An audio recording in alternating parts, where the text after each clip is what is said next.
Assalamualaikum warahmatullahi wabarakatuh. Perkenalkan, nama saya M. Arya dari program studi pendidikan Pancasila dan Kewarganegaraan. Di sini saya akan menganalisis satu buku dan satu jurnal. Baiklah, kita masuk pada analisis buku, yang mana buku yang saya ambil adalah buku Hukum Pidana, Konsep, Prinsip, dan Implementasi, karya Mas Hendra SH.MH. Buku ini merupakan karya akademik yang berupaya menghadirkan pemahaman sistematis tentang hakikat, asas, dan penerapan hukum pidana di Indonesia. Nah, dalam konteks kontemporer, buku ini menempati posisi penting dalam literatur hukum pidana modern karena menyajikan pendekatan konseptual yang berpadu dengan analisis normatif serta refleksi atas tantangan aktual, terutama dalam era digital secara konseptual. Penulis mendefinisikan hukum pidana sebagai perangkat norma yang mengatur pembuatan yang dilarang oleh undang-undang dan menentukan sanksi bagi pelanggarannya. Hukum pidana dipahami tidak hanya sebagai sekumpulan peraturan reprensif, tetapi juga sebagai instrumen keadilan sosial yang memiliki dimensi moral dan etika. Mas Hendra juga menekankan pentingnya asas legalitas, nullum crimen sine leges, sebagai landasan fundamental yang menjamin kepastian hukum dan mencegah kesewenang-wenangan. Dalam pemidanaan lah menguraikan 4 turunan asas ini secara bersamaan memastikan bahwa hukum pidana harus tertulis, tidak berlaku surut, memiliki rumusan jelas, serta tidak ditafsirkan secara analogis dalam pembahasan mengenai implementasi hukum pidana. Buku ini menjabarkan proses penyelidikan, penyidikan, penuntunan, hingga persidangan. Mas Hendra mengacu pada KUHP sebagai kerangka hukum utama dalam menyoroti keseimbangan antara penegakan hukum dan perlindungan hak asasi manusia. Proses penyelidikan dan penyidikan dikaji secara sistematis sebagai mekanisme menemukan kebenaran material, namun tetap diikat oleh prinsip penghormatan terhadap martabat manusia. Penulis juga menegaskan bahwa setiap tindakan aparat penegak hukum harus profesional dan tidak melampaui batas wewenang hukum yang telah ditentukan. Bagian paling aktual dari buku ini adalah pembahasan hukum pidana dalam era digital, di mana Mas Hendra mengelaborasikan pengaruh kemajuan teknologi informasi terhadap perkembangan tindak pidana. Ia menunjukkan bahwa globalisasi digital menciptakan bentuk-bentuk kejahatan baru seperti coding, hacking, cyber fraud, dan penyebaran konten deskriptif yang menuntut adaptasi sistem hukum pidana nasional.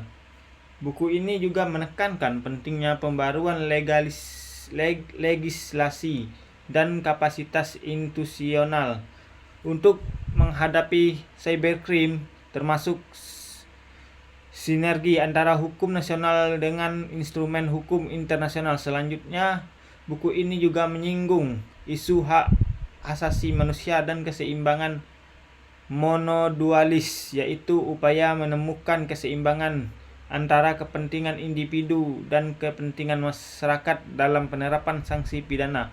Pendekatan ini memperlihatkan kecenderungan penulis untuk menempatkan hukum pidana sebagai sistem yang dinamis.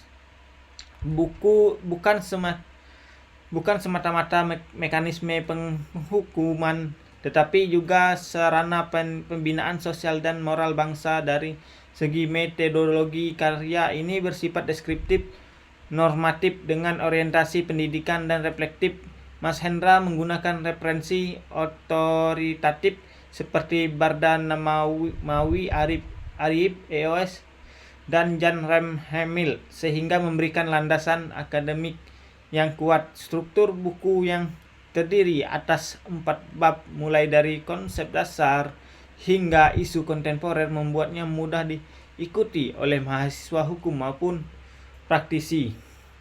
Secara keseluruhan, buku ini berhasil mengintegrasikan teori asas dan praktik hukum pidana dalam satu kerangka komprehensif.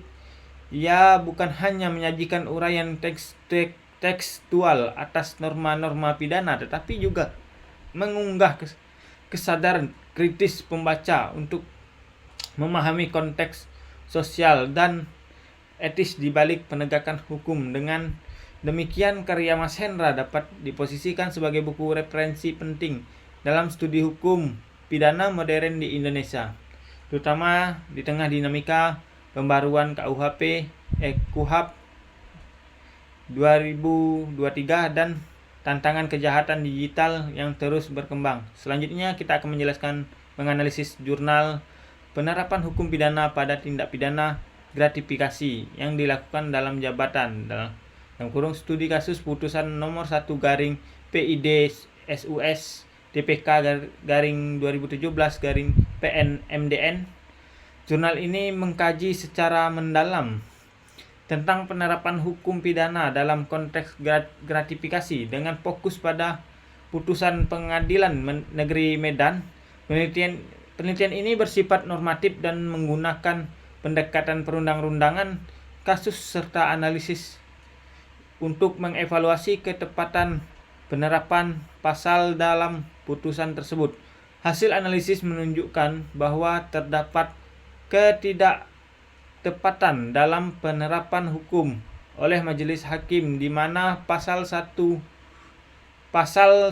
Undang-Undang Nomor 20 Tahun 2001 tentang perubahan atas Undang-Undang Nomor 31 Tahun 1999 digunakan, padahal fakta hukum yang terungkap justru lebih sesuai dengan unsur-unsur yang diatur dalam pasal 12 huruf B undang-undang yang sama.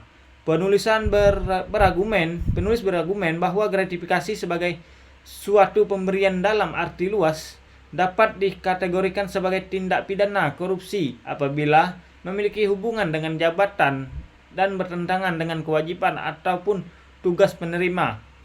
Dalam kasus ini, terdakwa yang berstatus sebagai Kapolsek Sukaramai menerima gratifikasi yang terkait dengan jabatannya, sehingga seharusnya tunduk pada ketentuan pasal 12 huruf B yang mengatur tentang gratifikasi sebagai suap dengan sanksi yang lebih berat, termasuk pidana penjara maksimal 20 tahun dan denda hingga 1 miliar rupiah.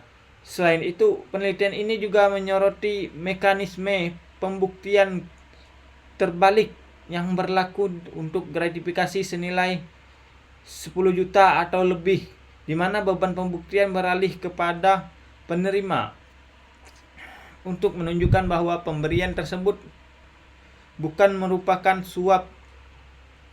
Implikasi dari temuan ini menegaskan pentingnya ketelitian dan keakuratan hakim dalam menerapkan hukum, khususnya dalam kasus korupsi yang bersifat kompleks dan multidimensi. Kesalahan dalam memilih pasal yang tepat tidak hanya berpotensi mengurangi efek jera, tetapi juga dapat melemahkan upaya pemberantasan korupsi secara sistematis.